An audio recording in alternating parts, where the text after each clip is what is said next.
எல்லாருக்கும் வணக்கங்க. ஜோதிஸ் கிச்சனில் நம்ம பார்க்க போகிற ரெசிபி இன்றைக்கி வெண்டைக்காய் குழம்பு. அதுக்கு வெண்டைக்காய் எங்கள் தோட்டத்தில் பறிச்சுக்கலாங்க. மாட்டு தோட்டத்தில் வந்திருக்கு.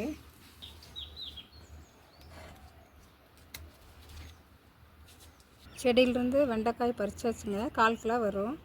இதை குழம்பு செய்யலாங்க. வெண்டைக்காய் புளி குழம்பு எப்படி செய்கிறதுன்னு பார்க்கலாங்க. குழம்பு செய்வதற்கு தேவையான பொருட்களுங்க: தக்காளி 4, சின்ன வெங்காயம் 150, தேங்காய் சிறிதளவு, சோம்பு 1/2 ஸ்பூன், கசகசா சிறிதளவு. இதெல்லாம் அரைச்சிக்கலாங்க, வதக்கி அரைச்சிக்கலாம். அப்புறம் தாளிக்கும் போது கருவேப்பிலை, கடுகு, வெந்தயம், பச்சை மிளகாய், பூண்டு ஒரு 15 பல் பூண்டு இது தாளிச்சிக்கலாங்க. வெண்டைக்காய் நல்லா கழுவி ஒரு லேச துணி வச்சு தொடச்சி வச்சுருக்கேன். இதை நம்ம வதக்கலாம். குழம்பு தாளிச்சிடலாங்க. சட்டி நல்லா காஞ்சிருச்சு. எண்ணெய் ஊற்றிக்கலாம். கடலெண்ணெய் ஊற்றுறோங்க. நல்லெண்ணெய் ஊற்றி செய்யலாம், நல்லா டேஸ்ட்டாக இருக்குது. நான் இப்போதைக்கு கடலெண்ணெய் ஊற்றுறேன். எண்ணெய் சூடாயிடுச்சுங்க. கடுகு, உளுந்தம்பருப்பு போட்டுக்கலாம். கடுகு வெடிச்சிருச்சுங்க.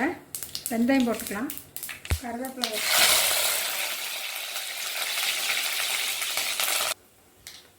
பூண்டு போட்டுக்கலாங்க. பச்சை மிளகாய் போட்டுக்கலாங்க. பெரிய வெங்காயம் ஒன்று கட் பண்ணி வச்சுருக்கேங்க, அதுவும் போட்டுக்கலாம்.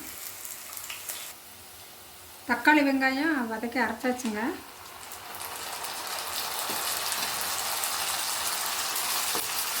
தேங்காய், சோம்பு, கசகசா அரைச்சதுங்க. தூள் 1 ஸ்பூன், குழம்பு மிளகாய் தூள் 2 ஸ்பூன், புளி கரைசலுங்க. நெல்லிக்காய் சைஸ் புளி கரைச்சி வச்சுருக்கேன், அது ஊற்றிக்கலாம்.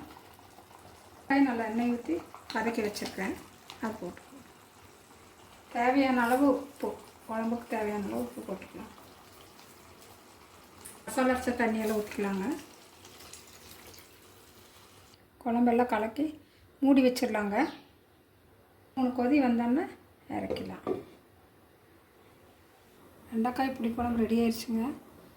சூப்பராக வந்திருக்கு. டேஸ்ட் பார்த்துடலாம். காயெல்லாம் நல்லா வந்திருக்கு. குழம்பு நல்லா இருக்குங்க, சூப்பராக இருக்குது. இதே மாதிரி நீங்களும் செய்து பாருங்கள். செய்து பார்த்துட்டு பிடிச்சிருந்தால் லைக் பண்ணுங்கள், ஷேர் பண்ணுங்கள், கமெண்ட் பண்ணுங்கள். மறக்காமல் சப்ஸ்கிரைப் பண்ணுங்கள். தேங்க்யூ.